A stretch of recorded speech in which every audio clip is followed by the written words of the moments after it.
BNP এখন খুব বিপদে আছে। দুদু ভাই এটা স্বীকার করবেন না। কি বিপদ? দেখেন, আমি বলছি, আমি কিন্তু 7 আগস্টে বুঝে গেছিলাম যে এটা -2 থিওরি। অনেকে কেউ বুঝে নাই, কেন বুঝলাম না। Tarique Rahman next available flight ধরে ঢাকায় নামবেন এবং উনি সেলিব্রেশনে যোগ দিবেন। That was expected.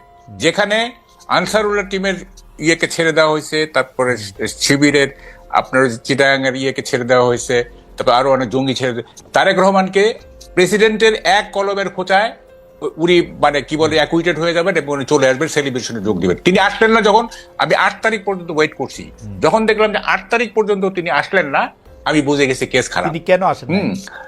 হ্যাঁ, তিনি কেন আসতে দেওয়া হয় নাই। Simple as that. K stop করবে তারেক সাহেবকে আসার জন্য? আমি বলি শুনেন, এইটা বিএনপি নেতৃবৃন্দ তো বলে যে আসলে আমরা কি আইনগতভাবে তাকে আনতে চাই, আমরা এটা লিগ্যাল ফ্রেমওয়ার্কের মধ্যে দিয়ে আনতে চাই। এগুলি আমি বিশ্বাস করি না। এইটা সরকার, ইউনূস সাহেব আসতে দেয় নাই, বা সরকার আসতে দেয় নাই, বা অভ্যুত্থানকারীরা আসতে দেয় নাই। এটা প্লেন অ্যান্ড সিম্পল। এবং দেখেন, এখনো পর্যন্ত কিন্তু তারেক রহমান আসতেছে না। এবং এখনকার সিনারিওটা কি, আপনার তো সময় কম। দেখেন, বিএনপি এখন কমন টার্গেট হয়ে গেছে। কমন টার্গেট এখানে জামাত বিএনপির বিরোধিতা করতেছে, বৈষম্য বিরোধীরা বিএনপির বিরোধিতা করতেছে, সরকার বিএনপির বিরোধিতা করতেছে। এবং আজকে যে কুয়েটের ঘটনাটা, এটা খুবই সিগনিফিকেন্ট। আমি কয়েকদিন আগে তৃতীয় মাত্রায় বলে আসছি যে আমি একটা রক্তাক্ত বাংলাদেশের ক্যানভাস দেখতে পাচ্ছি, একটা রক্তাক্ত বাংলাদেশ। এবং সেইটা আমার এই প্রেডিকশন ভুল হওয়ার কথা। আমার কোনো প্রেডিকশনই ভুল হয়নি, যাকে অত ক্রেডিট নিতে চাই না আমি। কথাটা হচ্ছে যে একটা রক্তাক্ত বাংলাদেশের দিকে এগিয়ে যাচ্ছে। কামাল ভাই, আপনি একটা কথা, এমন একটা কথা বলছেন যেটা আপনি আসলে আগেও আপনার লেখা এটার মধ্যে ইঙ্গিত আছে, কিন্তু আমি এই কথাটার সাথে সাংঘাতিক রকমের দ্বিমত পোষণ করি। আমি মনে করি তারেক সাহেব বাংলাদেশে এখন ফিরে নাই, এটা তারেক সাহেবের চয়েস। উনি কেন ফিরতেছে না সেইটা দুদু ভাই কিছুটা হইলে বলতে পারবে, কিন্তু বৈষম্য বিরোধী ছাত্র আন্দোলন বা ডক্টর ইউনূস তাকে ফিরতে দিতেছে না, এই ক্লেমটার পক্ষে আপনার যুক্তিটা কি? দেশ চালাইতেছে এখন বিএনপি, প্রত্যেকটা জায়গায় চাঁদার থেকে শুরু কইরা সচিবদের মধ্যে বিএনপিরে সালাম না দিয়ে সচিব হইতে পারছে কেউ? শুনেন, বিএনপি কে না, আমার একটা হচ্ছে যে আপনি একটু অন্যভাবে বলছেন। সরকারি সবকিছু দখল করতেছে জামাত, আর বেসরকারি জিনিস দখল করতেছে না। জামাতের কাছে গেছে হচ্ছে স্কুল কলেজ, না অন্যান্য ক্ষেত্র গেছে। যাই হোক, এখন সেটা কথা না। কথাটা হচ্ছে যে এই মুহূর্তে যদি তারেক রহমান বাংলাদেশে আসে, হ্যাঁ, তাইলে মানে উনি পুরো জিনিসটা ওনার গ্রিপে চলে আসবে, হোল নেশন তার পিছনে চলে যাবে। তারপরও কেন উনি আসতেছেন না? কি কারণে?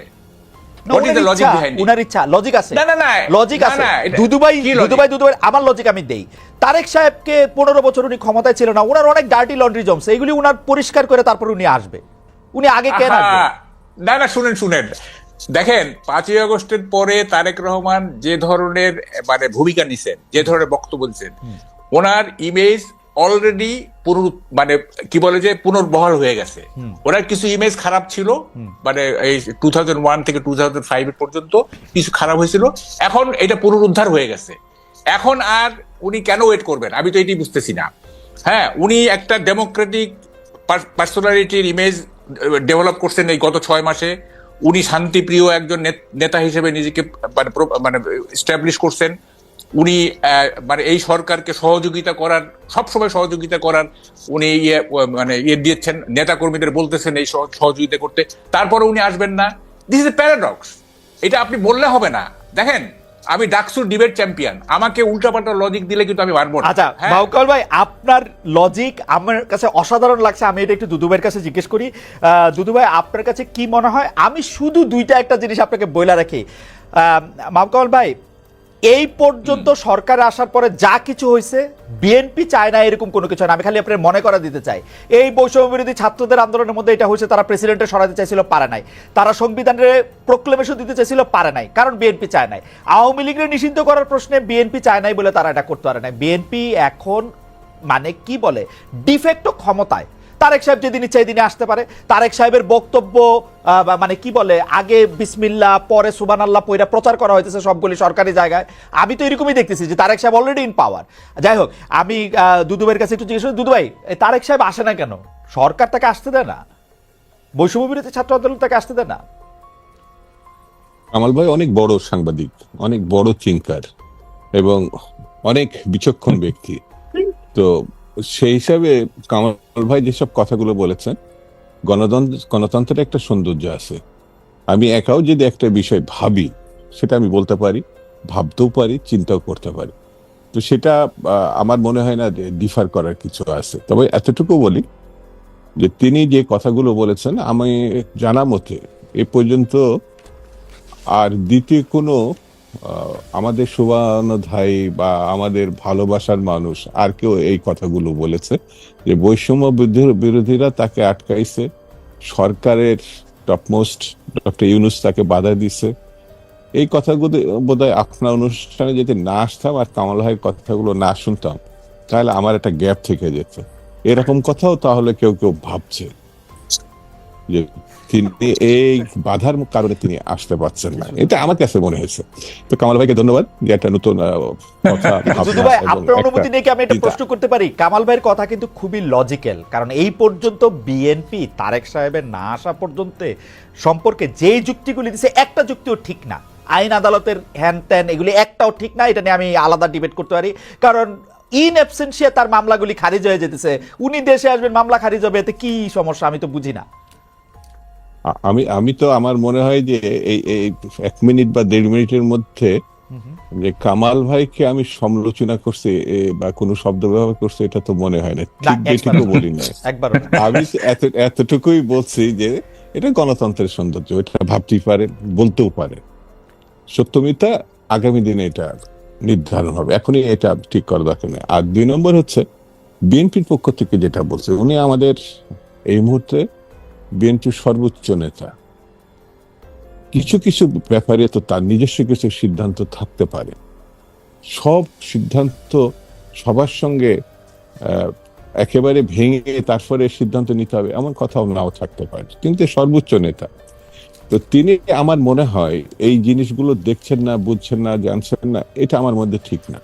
এবং তিনিও ফিল করছেন, এই যে যেটা কামাল ভাই বললেন যে তার সম্বন্ধে কিছু নেগেটিভ কথা ছিল, ধরেন 2 থেকে 5 পর্যন্ত, সেটি এখন শুধু মানুষ অবিশ্বাসই করে না, সেটা কাটিয়ে তিনি জনপ্রিয়তায়, আমি বলবো আমার নেতা বলে বলছেন, যতগুলো বিবৃতি, বক্তব্য, উপস্থাপনা সবগুলো গ্রহণযোগ্য পর্যায়ে তিনি নিয়ে গেছেন। তার গ্রহণযোগ্যতা যে পর্যায়ে এখন বর্তমানে, এটা কামাল ভাই নিজেও বলেছেন, আমি তার সঙ্গে এটা একমত। তো আমার এই ক্ষেত্রে বক্তব্য, কেন আসছেন না, একটু অপেক্ষা করি আমরা। আছে না, কিছু জিনিস তো প্রধান নেতার হাতে ছেড়ে দিলাম, তবে আমার দৃঢ় বিশ্বাস তিনি খুব অল্প সময়ের মধ্যেই আমার এই দেশে ফিরে আসবেন। আচ্ছা, আমার ব্যক্তিগত মতামত। মাহবুব কামাল ভাই নিশ্চয়ই এখানে বলবেন। কামাল ভাই, আমি কি ওই যে ইয়াটা পড়ে নিব একটু, ওই যে জরিপটা, আমরা একটা জরিপ চাইছিলাম যে দর্শকদের কাছে একটু জিজ্ঞেস করছিলাম যে এটা নিয়ে আসলে আপনার বক্তব্য স্পষ্ট, যে নির্বাচন আমরা কিরকম চাইতেছি, কিন্তু আমরা দর্শকদের কাছে জানতে চাইছিলাম যে জাতীয় নির্বাচন দেরি হইলে দেশের সমস্যা বাড়তে থাকবে। বিএনপির ভারপ্রাপ্ত চেয়ারম্যান তারেক রহমান এরকম একটা মন্তব্য করে স্পষ্টই বললেন, আপনি শুনতে পেয়েছেন, যে উনি খুব শীঘ্রই ফিরে আসবেন। তবে আমি দুদুবের কাছে আসবো এটা নিয়ে, কামাল ভাইয়ের মন্তব্য আগে শুনে আসি। আচ্ছা, শোনেন, কথাটা হচ্ছে, আমি আর একটু এগিয়ে যাই। দেখেন, মিসেস জিয়া মানে খালেদা জিয়া যেদিন লন্ডনে চলে গেলেন, তার 3-4 দিন আগে যুগান্তরের নিচে আমরা একটা ক্যান্টিনে চা খাই।